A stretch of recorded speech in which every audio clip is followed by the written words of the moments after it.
Later in the show, we're going to find out the best LAFC players of all time based on personal preference and not necessarily based on talent. So you know it's wrong. And of course, we'll cover all the storylines of this week's matches and make some bets. But first...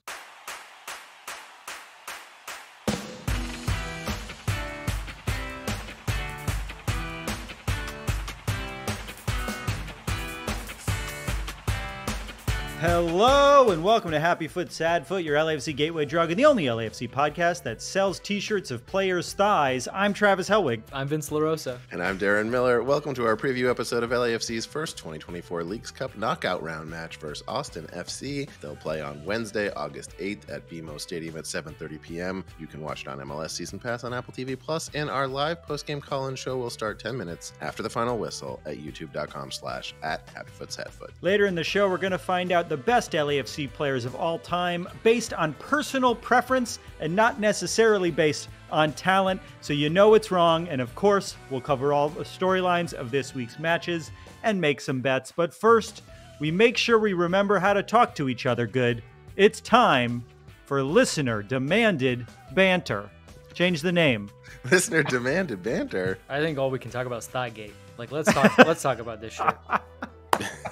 Now, I'll give everybody listening right now one guess who came up with the shirt. Now, the audience listening technically, at home, you still haven't told us that you're making I was this about shirt. to say, I did not ask permission. The amount of people that this morning sent me was like, what is this? And I said, you're learning as I am, but I was okay with it. I will say that. I don't want anyone to think I think that's one of the best parts of how we run the show. It really is go do the thing if you want to do the thing. We all just do whatever. I had inspiration. I didn't want anyone to tell me it was a bad idea. So I just that was the best course of action. And we put them up, and now we sell a close-up photo of Olivier Giroud's thighs on happyfootsadfootpod.com. When you realized the idea, were you on your phone and you were like pinching to get into his thigh? Like, how did you decide that was the cropping? I just want to get into your mind. As opposed to what? His face? His feet? So I'll walk you through the creative process. I thought of Thigh Love Olivier last night. Obviously, I was in bed, couldn't do any photoshopping. I woke up. I had a brief window to write the storylines this morning. Didn't want to do it. So I started working on this t-shirt. And what I kept thinking of is the video they posted on the LAFC Instagram and I think Twitter of his shorts being really high up and all the other players then deciding to also put their shorts really high up. And I get the vibe that Bouanga did it because he wanted to match him and then everyone else was kind of making fun of it. But he has the highest shorts a human can imagine. So I thought about that. I went to that video. You can't get a good screenshot of his thighs from that because it's moving around so much. But then I found the photo of him and Hugo where they're posed next to each other. And on that photo, there's a great shot of his vascular thighs. And so I cropped, I liked having a little bit of the purple pinion. And I said, you need to see below the knees or else it'll look strange. And there's a nice little triangle to have the words Thigh Love Olivier in there. And we make $2.49 a shirt. So if you want to pick one up, go to happyfootsadfootpod.com. Support the show. Is that going to pay for legal fees or? Yeah. No, I did the math today, and that's about 89 cents per host for each shirt we sell. Worth it. I made 89 cents on the hour it took me to put that shirt up. We have women's sizes, though. What astounds me is the text came before the photo. Like, you had to then go track down the photo, but you knew for sure these thighs, they were the real deal, and you were going to find it. Like, you were. Oh, what if you wouldn't have found it? Would you have waited for another photo? Because you know there's going to be plenty of training photos. I think if I couldn't, I did look, I Googled Olivier Giroud thighs. Which is not even LAFC. Okay, in the top 10 of the worst things that are in your browser history, where is that at? No, that's pretty normal. I don't use a VPN for that. Yeah, I don't need to use a VPN for that one. But like, I would say, yeah, I Googled it. They were all other teams, and none of them were as vascular as how he looked showing up for training camp, which was like noticeably vascular in a way that was startling. He just looks... He's ready to go. We're going to talk about it. Don't worry. But but this is not the only conversation we're going to have about this. Good to know. So if you have anything to save for later in the show. I would just love that we get to a point in our popularity where people are requesting Thigh Love Travis, Thigh Love Vince, and we all then have to do a photo shoot. Maybe our good friend Olivier joins us and gives us some pointers. Like, well, to get it like that, you got to really, you're flexing from here. You got to get into it. He can give us a whole regimen. I have a rad tattoo that Cody gave me, so I'm already well ahead of you guys. I think it's probably safe to say you're well ahead of us without the tattoo too. But. I don't think. No, I'll say this. Our listeners might not know this because it's only from the torso up. I have one of the biggest butts in the game. I have a giant butt. So I feel like my thighs, if I work out properly, could be I could get some big boys going, is what I'm saying. This is a podcast about Major League Soccer. Some big boys. So next time you see me at the stadium, right? Take a look at my big boys. Yes. Yeah, B-O-I-Z. I think what we're discovering is Thigh Love Thighs. We're all just into thighs. I mean, that's how we all got together. That's true. Thigh Lovers Anonymous. Oh my God. I can't believe we found these other LAFC fans on this thigh message board. What an origin story. Thighguys.info. You heard of Try Guys, right? This is nothing like that. Wiki thighs. All right, start it. Yeah, we're good because it's not the end of this. It's going to get worse. Yeah, just keep going. Let's just dive right in. All right. As our resident casual, I'm not going to miss a match, but I'm going to miss everything ahead of the match and behind the match and in between that match and the next one because I have too much other shit going on to be able to stay on top of not only the match, but also why what's happening is in any way significant or interesting beyond the one thing I see clearly. Ball get kicked, ball go in net, Frenchman flip, and or other Frenchman perform yet to be determined other celebration. And when they pause the season for Leagues Cup, this all goes to a whole new level. We've got a tournament structure to keep up with and a whole league full of teams I don't follow. Did we expect ball get kicked? How good or bad is it that ball get kicked? Why? Why not ball get kicked different? Why ball get kicked at all? Luckily, my friend Travis, the human LAFC crazy wall, an all-around global guy, goes wherever it takes to get the real answers to all these questions and more, and returns here to break down the most important storylines of every match so we can all enjoy them so much more in a segment we call Storylines.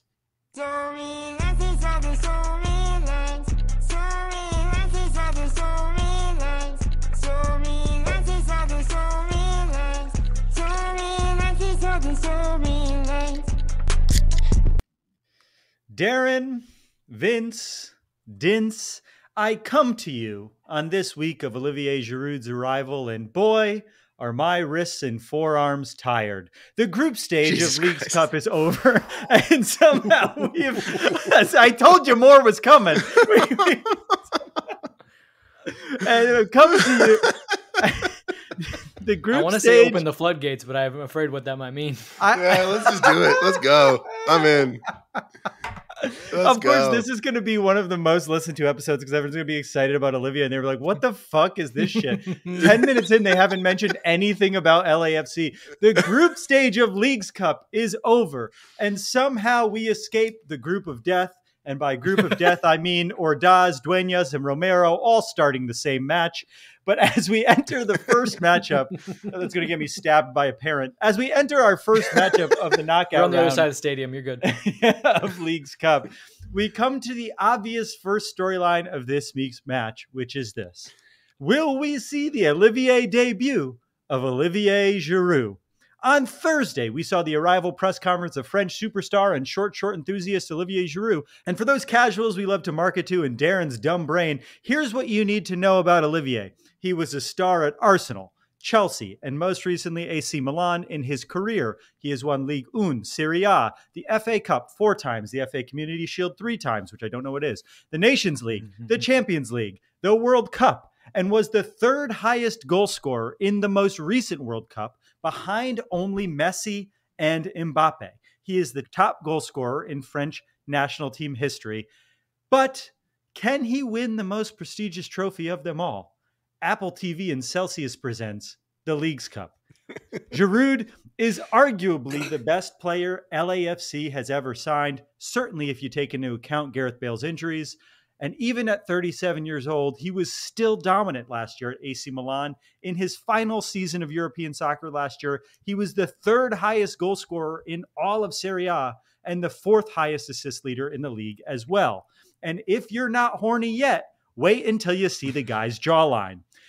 But before we talk about Giroud's arrival, I also want to talk about a man who has arrived to shore up our midfield on loan from Nottingham Forest, Lewis O'Brien, a.k.a. Lob City. The former DC United player is 25 and known more as a defensive midfielder who can help bring some stability to our central line, especially with Tillman out on injury. I would anticipate this arrival means Dueñas will no longer be starting games with the team in the immediate future. That said, I haven't seen any workout videos of O'Brien with the team, so he might not even be here yet, but I could also have been distracted by Olivier's thighs, so I don't know.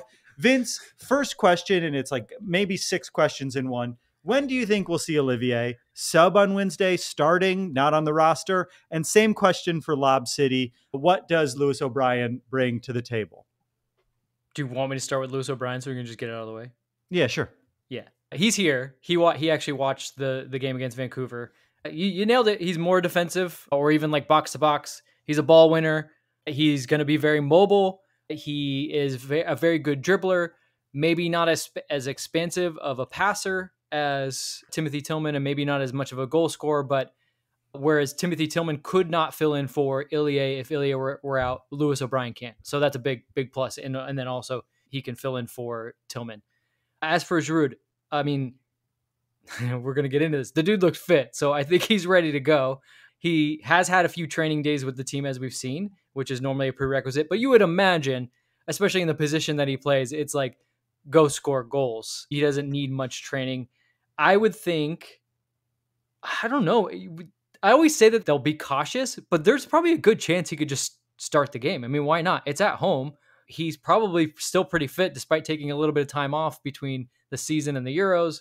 But if I had to hazard a guess, I would say like 60th minute, look for, make sure you're in your seat in the second half. That's all I should say. It's like, you don't want to miss the applause and the cheer and the roar that's going to go up when he walks to the sideline. And if you're Travis, you don't want to miss him switching from his training kit to his jersey, because there will be a time when he will be completely shirtless from the top half up.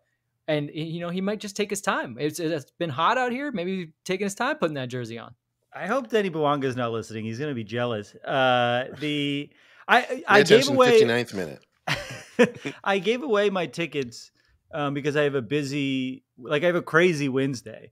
I gave them away to someone on Patreon, but I'm like, maybe I'll buy tickets and go. And even if I come in late, it'll be fun to be there for his debut. I forgot it was his debut when I gave him away, but I have to be late based on my workday. But I don't know. Darren, equally important question. How comfortable are you in short shorts? What's the shortest inseam you'd go for? Oh, probably shorter than I should. Yeah. I'll do like 6 inches inseam. I feel like you got to go shorter than that, my man. Maybe 5. Yeah, 5 I think is 5. par. 5 is the start. Yeah. Okay. Yeah. Well, I'll land at 5 then. Yeah. To slutty summer. 5. Yeah. It starts there. Yeah. There's nothing sluttier than a man showing off his thighs in the summer. I firmly believe that. I just bought a pair of 4, and so we'll see how that goes. We'll see how I like that. What are you working with for shoes? You got a nice pair of espadrilles. What are you doing to really slutty it up? You know what I've been doing? I got some nice New Balances and some mid-ankle socks. So with shorts, we got some mid-ankle socks going on too. You're doing lengthening the legs, right? Yeah, I am, as a short man with a big butt, I have to make myself look as... Yeah, it's all about proportions and silhouettes. You know this. Yeah. I will say, show Dye Workwear. I'm definitely for short shorts. I think it just looks better on anyone, no matter what. It bothers me that the longer shorts are coming back because all the Y2K fashion's coming back. I'm like, I'm not going back. And the baggy pants too. I'm not into it. The baggy I don't need pants skinny I can jeans, handle. But jeans that fit are fine. Let's just settle on, these fit, right? We don't need to go Jinko. We can find a middle ground. We're also almost 40. We shouldn't be worried about this stuff anymore. Yeah, it's not up to us, and I'm fine with that. I'm days away from tucking in a polo. But Olivier isn't the only Frenchman in the news for us this week. And that brings us to our second storyline of the week, which is this. Where there's smoke, there's creme brulee. During Olivier's press conference on Thursday, our good friend JR from over at Defenders of the Bank asked a question on every fan's mind, and that was, has Olivier spoken to his French national team teammate Antoine Griezmann about joining the team?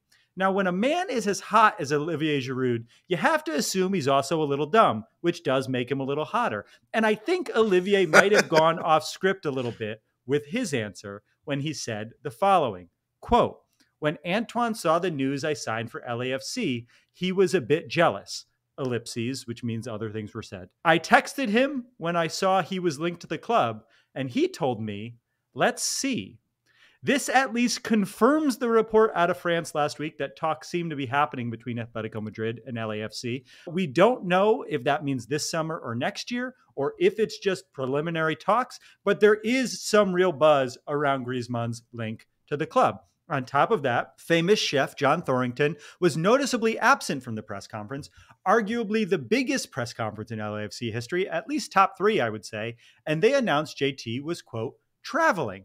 The next day, a photo of Thorrington surfaced at the Olympics in France. France is, of course, the home of the French national team. A player for the French national team goes by the name of Antoine Griezmann. And while he was already back in Madrid at the time that photo was posted, Griezmann was at the Olympics just a few days earlier. It could be a coincidence, but part of me really does not believe JT would have missed the Giroud presser unless he was there for some type of business. Now, on top of that, a couple of big name and big price attacking players are being linked to Atletico right now, which could either mean they're assuming they're going to shed some salary, or could mean that Griezmann might want to stick around even more and try to win some more. Vince, are you feeling more confident about Antoine signing than you were last week when we talked about it on the postgame? It feels slightly more possible now to me. It felt pie in the sky before. It's starting to feel more real. And on top of that, remind our listeners who may not listen to the postgame what Griezmann would bring to the team. I do feel a little more confident, and the key thing that you said was salary. I would assume Antoine Griezmann is probably, if not the highest paid player, one of the top highest paid players for Atletico Madrid, because he is a creative force. He scores goals, he assists goals, he links play. He's a wizard. He's a magician. He can do everything. And he really just kind of has the freedom to move around the pitch. He's also, I believe, their highest goal scorer of all time. He's a legend there. But to your point, it does look like they're refreshing the squad. And they've got one Julian Alvarez on their radar dude, kid's a baller. Like, won the Champions League, won the World Cup all within the span of a year. He's 24 years old. It's going to cost them some money. And you would assume that when they get these guys, they're also offering them some good salary. So I think that benefits LAFC in the fact that I don't think they're looking to cash in on Griezmann, although they might want to sell him within Europe because you'll probably get more money from the transfer fee and they could care less what he gets in salary. They don't need that. But to your point, just shedding salary is important, and he has this year and next year left on his contract. I would assume that's probably, if I had to ballpark it, $25 million that they would be saving by getting his salary off the books. And that's a good chunk of change when you're trying to bring in Alvarez. Not only that, they brought in Sorloth, who's a very good player from Villarreal. They just got Conor Gallagher for $40 million. Like, they're spending money. So they're going to need to generate some money in the meantime. Yeah, it's one of those connect the dots though. I do feel like it gets closer, but also these are one of the things that, like, us on the outside, you just kind of see these things and go like, oh, it all makes sense. But it could very well just mean nothing. I do feel it's closer.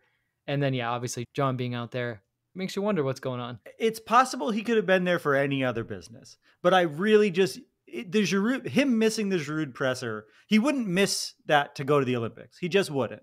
I don't think just to go to the Olympics, but yeah. I would say if he thought a player could make the team better and it's not a star player, he doesn't care. He's going and that's what he's doing.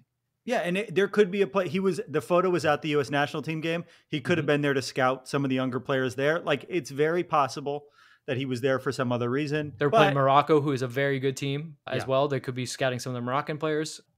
I mean, we like to believe here, right? Yeah, it's just the combination of that and Olivier kind of going off script a little bit, which I'm so thankful he did, just added it made it feel more tangible to me. Darren, fuck, marry, nuke, Paris, Madrid, Los Angeles. Oh, no. Using the word nuke makes kill feel so much worse because you're like, I have to kill so many people. Yeah, usually it's one person, but you got to. Yeah, I'm not going to do that. But I guess hypothetically, as part of a game. Good cover. Yeah. I mean, officials are already listening based on the copyright infringement. I guess fuck Los Angeles, marry Paris, kill Madrid. Interesting. Here, okay, I thought about this a lot after I wrote it down. I think you got to nuke Los Angeles because a nuclear bomb would not destroy all of Los Angeles. It's so spread out. So a lot of we're Los really Angeles, thinking this through. Yeah, okay. Los Angeles would survive. So if you're in the Palisades, you're still good. Yeah, okay. Exactly. All right. In fact, the LA Galaxy would be the only team left in LA County if they nuke Los Angeles. That's good evidence. Look, if we nuked Los Angeles, you'd still be here. You can't possibly be Los Angeles. And that stupid question brings us to our final storyline of the week, the only real storyline of the match week. And it's this. Is Austin as good as they've been playing? Austin has arguably been the Cinderella story of Leagues Cup so far. Despite being 10th in the West of Major League Soccer, they beat two pretty big Mexican clubs no one expected them to beat. They beat Pumas 3-2, even playing a man down, and they grouped Monterrey after beating them 2-0, and Monterrey's coach was fired just hours later. Austin has been terrible this season. We got our first point down in Texas against them this year, despite the fact we normally are terrible in Texas. We've been embarrassed by Austin at time in the past. We've also knocked them out of the playoffs as well in that very memorable Western Conference final just 2 years ago. Vince, who is the real Austin? Should we go into this game confident playing against a team 10th in the West, or is there a new Austin in town? I think you still go into this game confident. I mean, they've pulled a rabbit out of the hat both games. Not just the red card, but like both games, the opponent had more than 20 shots, whereas Austin had less than 10. Now, all their shots... Whoa. For whatever reason, they got like 6 shots against Monterrey, 5 were on target. They had 5 shots against Pumas, 5 were on target, and they scored 3 goals out of those 5. That type of math doesn't equate well. You know, that those underlying numbers don't look good for that team. And to Travis's point, we play them very well when they come here. So if it was in Austin, I'd give them a little bit more of a puncher's chance. But I just can't believe that they can put those types of, not just performances because it's a gutsy performance, but then they get a lot of luck. And there's just no way. I mean, if the game goes weird again and I was them, I wouldn't feel good about that. So I like LAFC's chances. And then, you know, the kind of bump and push you get from Olivier, the break that we've had, I would assume it's not going to be Romero in goal. It's not going to be Duenas. It's not going to be Ordaz out there. I think it's going to be the A team because I think the turnaround, the next game would be Monday or Tuesday. That's a pretty good turnaround for LAFC. I don't like this for Austin. I think LAFC is going to go for this. It just makes sense, you know. When they beat us like 4-1, that season where we won every game and they were also good. Or no, it was the MLS Cup year. When they beat us 4-1 and it was like devastating. It was like one versus the top seed versus the second seed. Was that in Austin or was that at home? That was in Austin. In Austin. Okay. Yeah, that's right. Because when they came for the Western Conference Finals, it felt really important, and then we fucking destroyed them. Darren, we went to Austin together for your bachelor party. What was your favorite thing we did? Oh, I don't know. Lazy River was fun. Yeah, floating the river is pretty fun. I think about that all the time. That's like I'm chasing the high from that river a lot. Yeah, it was great. It's exactly like everything that you ahead of time, you're like, oh, there's a lazy river. This is going to be amazing. And it's amazing exactly in the way that we thought it was going to be. Well, just so people know, we're not talking about lazy river in a water park. There's a river where you get a tube and they give you an inflatable tube. And then you get another inflatable tube and you put a cooler full of beer. And you're just going down a river for, I want to say 5 hours with your friends. And there's hicks on the side of the road with like lawn chairs and you're throwing beers. There's dogs swimming around you. Every once in a while you hit a rapid. It's a great, it was easily my favorite thing we did. It was fun. Yeah. Vince, do you like Austin? Great. Have you been there? I have. And I've been to the stadium multiple times, actually, weirdly enough. I think I've been to Austin Stadium a lot in the past couple of years. Have you been to Austin Stadium more than I've been to LAFC Stadium this season? Probably. How many times have you been to LAFC Stadium? I've gone to this 5 season? Or 6 games at this point. Oh, okay. I've been That's to no longer a small. I've been to 3 games at Austin Stadium. It's close though. It is it's close. It's too close. Yeah. Well, those are our storylines for this horny week. When we come back, we're going to play a game to figure out who's the best LAFC player in our brains.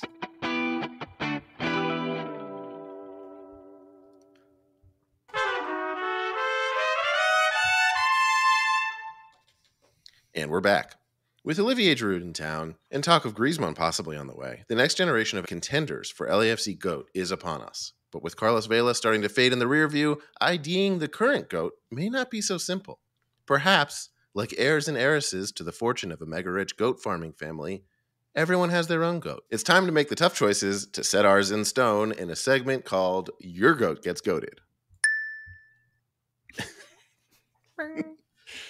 That's our official jingle for any segment. Okay, let's do this. So this is not best player; it's personal favorite, right? Yes. No, I think I think you can decide. Okay, it's like it's vibes who you prefer, basically. Yeah, between two players. But I feel like you got to pick one because once you go down one route, like if you're like I'm going best player, and then all of a sudden it gets sideways on you, you can't all of a sudden be like, oh, this is my favorite player. Because I think is a good way to think about it is like, who would you be most upset to lose? Oh, yeah. Well, okay. Who? But you're doing that based on like actual reasons. I would do that based on just like I like watching them play. Yeah. Oh no, you'd be like what their actual value to the team is tactically. In general, the boat is going down, and ultimately you're saving this person at the end. Okay, let's put it that way. Yes, there's a lot of emotion involved. It's not just like pragmatic, tactical decisions. Yeah. I'm going to go for who I'm most fond of. Okay. Like who I have the most emotional connection to. Okay. So we'll each play with someone else. How do we want to go first? I can read for you. I can start us off. Okay, great. And then I'll go Darren, and Darren can go you. Does that sound good? Yeah. Great. Okay. All right, you got 10 choices to make. Yeah. Yep. And you're going to start with 2. And for everyone that doesn't know this game, you start with 2, you get rid of 1, and I'll bring in another, and then you got to pick again. Yeah. I mean, you if you're on TikTok, you haven't not seen this, especially with soccer. And if you're not on TikTok, you saw this 2 weeks later on Instagram Reels. Yes. And if you're not on Instagram Reels, you're probably not on Twitter either, and you're not watching this or listening to this. You're having a good life. Travis, I'm going to start you off maybe easy, but with like an old and new. Cheeky Palacios or Sergi Palencia. Ooh, I love Palencia. I got to go Palacios. Okay, Diego Palacios or Latif Blessing. Fondness for Palacios. Blessing. Okay. Hell yeah. I'm not loyal. Latif Blessing or Maxime Crepeau. God, Maxime Crepeau. Am I just going to keep picking the new person, Maxime Crepeau? Okay, Maxime Crepeau or Giorgio Chiellini. Come on, Chiellini. Okay. This is devastating. Chiellini or Bouanga? Chiellini. Ooh. Wow. Ooh. I love Chiellini. That's the first diversion of where I thought you would go. Yeah. Darren, where am I? What number am I at for? You've done 5. I've done 5. Okay, so you have Chiellini. So Chiellini or Mateusz Bogusz? Fondness for Chiellini. Okay. Chiellini or Carlos Vela?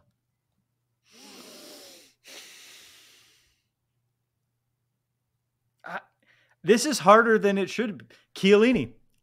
I have a bigger fondness for Chiellini than Carlos Vela. Vince, this is ruthless. This is a ruthless path you're taking. Chiellini or Diego Rossi? Chiellini. Okay. Chiellini I think we Bale? found my... Wait, say that again, Vince? Chiellini or Gareth Bale? Oh, okay.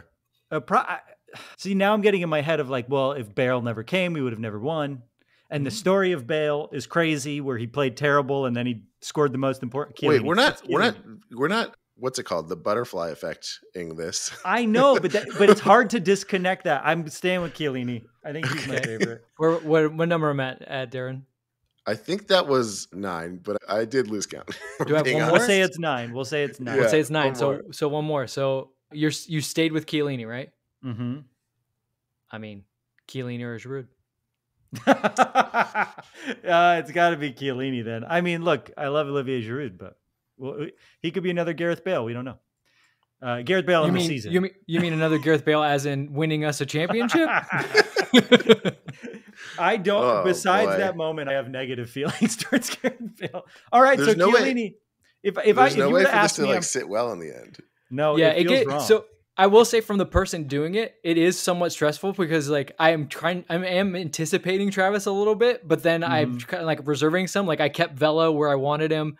I kept, you know what I mean? But like I think when you just kept going Chiellini, I was like, oh man, I can't. Like I was like, no offense, but I couldn't then go like Chiellini or Ryan Hollingshead or Chiellini or Mahala.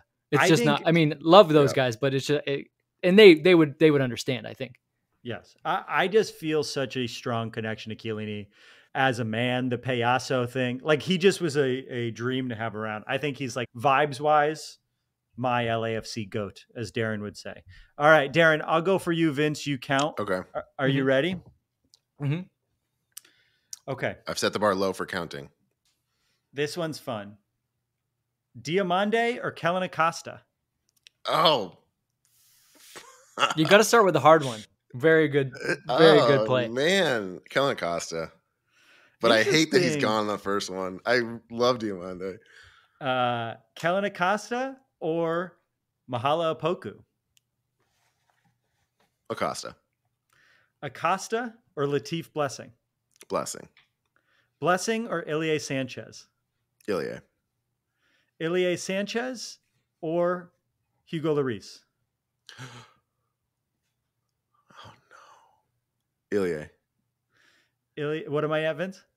You're at 6. Ilie Sanchez or Edward Atuesta? God. Ilie. Ilie Sanchez or Timothy Tillman?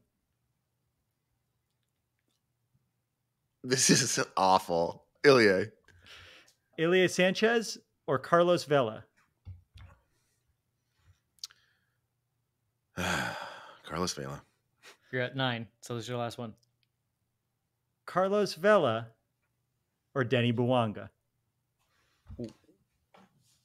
Oh, fuck.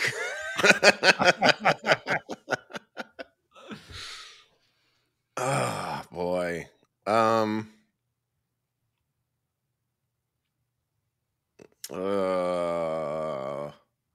Denny Bouanga. Woo! Hot take. Yeah. I mean, Denny Bouanga, arguably better attacking player than Carlos Vela. You heard it here first. I'm hedging against.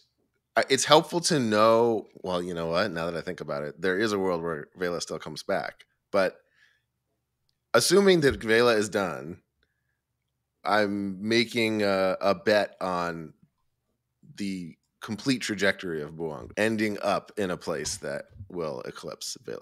I mean, it will be interesting when all is said and done who has more goals. I don't think, and although I think Denny very well could win the Golden Boot again, I just don't think anyone's breaking that single season record that Vela had. Like, that was just incredible. And they both get to take penalties too, which Carlos got to take quite a few that year, but 34 goals in 34 games is ridiculous. Let me look at most goals. I'm deeply regretting my decision immediately. But to go, no, but I was going to either way. Bouanga's like on pace to easily probably shatter whatever total Carlos has. Denny Bouanga has 58. He's one away from Diego Rossi. Wow. Carlos has 93. So Bouanga will be well into the 60s by the end of this season, if not more. Crazy. Yeah, I mean, if he sticks around, and he's only played 87 games, Carlos played 188. Yeah, the ratio is much better. Goals per match, Bouanga's 0.67 goals per match. Vela was 0.49. So yeah, he's on pace. All right, Darren, I don't know if he'll eclipse like what he means to the team sentimentally. It's hard. But if we can win a championship without Vela, I think Bouanga could easily put himself into that conversation. Sure. Because he has been consistently. Vela had a bad season. People forget there was one season where Vela didn't do great. Mm-hmm.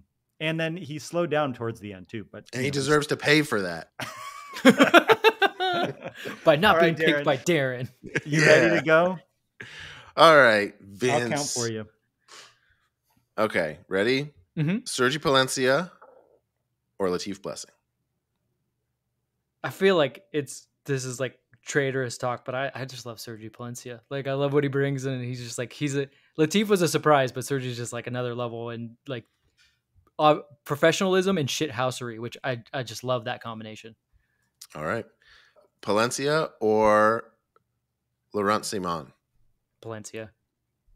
Palencia or Chicho? Chicho. Chicho or Palacios? Chicho. You're at 5. Okay. This is a good. Thank you for stopping me. This is Chicho. You're getting on a roll. Chicho or Crepeau? Chicho. I love goals. Oh, I love boy. Max, but I just love goals. Look, where are we? We're at 6. Yeah. Chicho or Bogusz? Chicho. Chicho or Giroud? So I love Olivier Giroud, but not as much as everyone else does. He's not like, I'm not an Arsenal fan. I'm not a Chelsea fan. Juventus is my team. So I'm going to stick with the man that's got me here. Chicho. Yeah, 2 left. 2 left. Wow. Okay. Chicho plowing through. Chicho or Rossi? Rossi. I've always said that, like, Diego Rossi. You always remember your first, right? Like, he's like, yeah. Rossi or Chiellini? Yeah, that's a tough one. You knew it was coming. Yeah, I knew you were saving it. I was hoping you were going to say Vela, and that would have made it a lot easier. Who would you have picked for Vela Rossi? Rossi. He would have picked Rossi.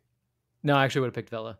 Oh, really? Okay. Yeah, because there's just something about what Carlos, like, Diego Rossi is an incredible player, but, like, you've seen a lot of Rossis. Like, you've seen a lot of those type of players come and go, and no one, you won't see very many Carloses ever again.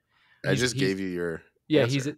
He's in that level. Chiellini is also, like, you won't see many of him, but he wasn't really with the team that long. Okay. And I'm gonna, I love Giorgio. He's obviously a close personal friend outside of this game that we play. Yes. So I'm gonna say Diego Rossi just because what he did coming here as 19 years old, Uruguayan. I think we're so easy to sometimes forget him because of, like, the Chichos and the Carloses and now Giroud and all that. But, like, Diego Rossi was pretty damn good. He was not even 21. Like, it was incredible. So we ended the segment with none of us picking Carlos Vela as our favorite. Yeah. That was fun. I would do that 100 times in different orders. Right? Yeah. Like, if we started next week and we're like, don't remember what you did, you probably would end up with a different, especially when like, I want to go to a bar and just drink and play this game over and over again. Yeah. Vela deserves better than what we just gave him. I'll say that for sure. Yeah. Yeah. Names that were on this list that I wish we got to say: Walker Zimmerman, Ryan Hollingshead. It would have been, even J-Mac would have been interesting. That's true. There are people that matter a lot to the history. It's crazy how in 7 years you can get such a connection to so many people. I think that's the biggest takeaway is, like, that's kind of nuts. Yeah. Every single one of those was heart-wrenching. It shouldn't be. I hated every single question that I gave and received and heard. I'll tell you what, there was a few that were easy. No, I'm kidding. Well, that's our segment. When we come back, let's make some bets.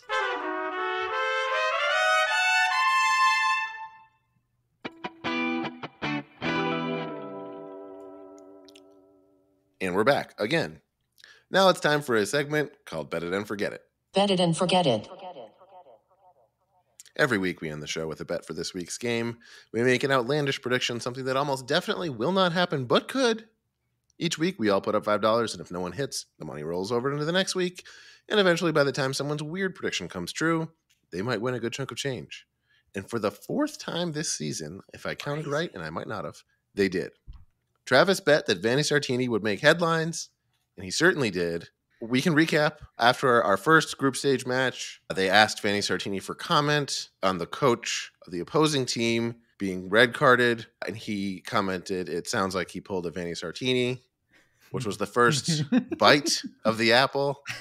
And then, of course, in our game against Vancouver, he decided to join the club and get a red card himself.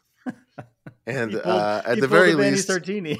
Vanni Sartini pulled a Vanni Sartini, according to Vanni Sartini, and at least on aggregate, that is enough to make headlines. So, Travis, are you ready to claim your prize? I am. Wait, how much are we sending him? Good question. Travis, you have earned $30. All right, so I'm sending him the equivalent of 19 Olivier Giroud t-shirts.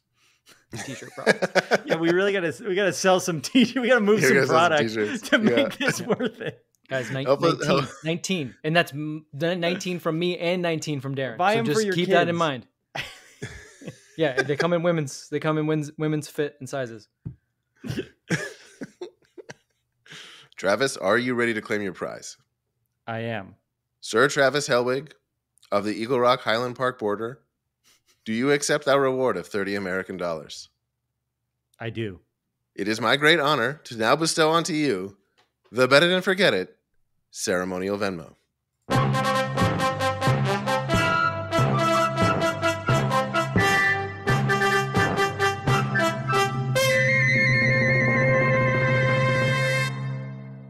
Has that Venmo been received? Aye. Our bet pool for this week is now $15. And fuck you, Venmo. I'm not applying for your credit card. I just want to send money to my friend. No thanks, Venmo. I'll do it the free way again for 10 years in a row. You're in a hurry. Like if you go somewhere and you go to like a nice like craft fair or something and somebody's like, oh, blah, blah. You're like, okay. And they're like, could you show me real quick? And then you turn it. It's the stupid credit card thing. And you're like, oh, I just want to show them that I care about what they do. Thanks, Venmo. All right. Our bet pool for this week is now $15. I did win also. I don't know what you're talking about. But didn't feel like getting the money. Never heard. I wasn't into it. You won and we didn't pay you? But I won because of something happened in the Columbus game. I won and LAFC lost. He was pretty sad about a real that. Bummer. Well, just don't pay me and then we'll be even. How's that? No. It's okay. What matters is that the bet pool is at the right amount. And it is. Which is $15. Yes, that's right. And everybody knows 19. We've 19 Olivier Giroud shirts. I need you guys to make that happen. We've been winning Bet and Forget It too much this year.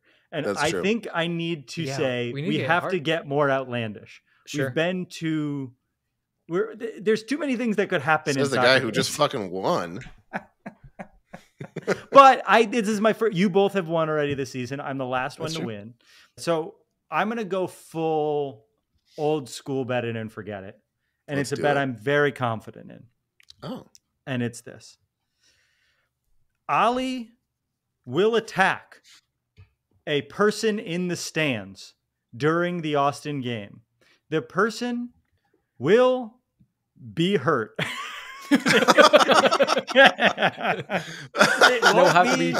It won't be a casual attack where they keep being able to hang out at the game.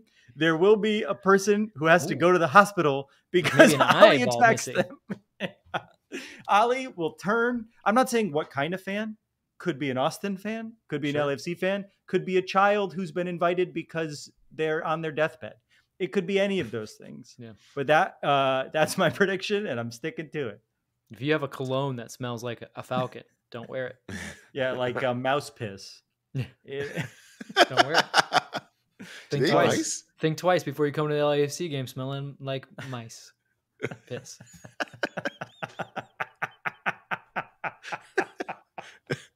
If there was no Ollie, I would say still please follow that advice. Just generally I'm good having advice fun tonight. This is a good episode. If you guys don't like this episode, you suck.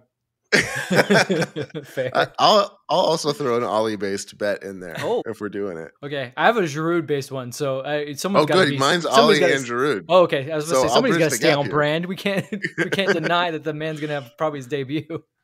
Okay, so my bet is that Olivier Giroud will be the Falconer, and in the game, and he will score a goal. Wow. That's never happened. Definitely, I'd never even had somebody be the Falconer and be in the game. You know what I would describe that as outlandish. Wow, it probably won't happen, but could. But good. It's possible. Okay, I might win a good chunk of change. My Giroud is a little more cynical. because we all know that this tournament was only made for one Leo Messi, and the man hasn't played. And the advertisers have to get their pound of flesh. So Olivier Giroud will be about to step on the field. Their meat. Yeah, he will be about. No, you know where I'm going here. He will be about to step on the field.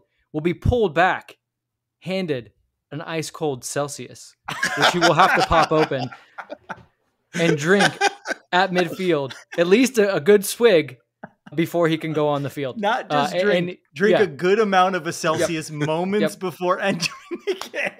And what he does after that, I can't wait. For Celsius doesn't matter. They don't care if he scores or not. I can't wait for him to be given a Celsius and take like a sip that we deem to be not a good enough sip. Imagine he's given a Celsius, sees it, and is like, "This is not the flavor I want." They don't have his flavor, and then he goes on the field because it's too late, and I don't win my bet. And then they show him after the game. They go through great pains to show him like shaking hands with guys, and then someone hands him a Celsius. He does it after the game. This is a bet it and forget it. Now this is what bet it and forget it. I bet it and forget it to remember. Now we're back. Well, we shall see. I bet it and forget it to remember sales event. Bet it and forget it-a-thon. That's our show. Our theme music is done by the insane team of James Valentine, Nate Walcott, and Louis Palmer. Every once a month, I'd like to remind you, those are very impressive people. I'm so excited they do our theme song. James Valentine of Maroon 5, Nate Walcott of Bright Eyes, and Louis Palmer of jazz fame. You can subscribe to our YouTube channel where all of our shit is available at youtube.com/@happyfootsadfoot. You could review us, you could follow us on social media. Please tell a friend about a show, but even more importantly this week, buy a t-shirt of Olivier Giroud's thighs by going to happyfootsadfootpod.com. If you want to get 15% off those thighs, go to patreon.com/happyfootsadfoot. Become a friend of the foot. Friend of the foot always get what? 15% off all merch. So go join over there. Exclusive. I think we're at like 7 scarves left.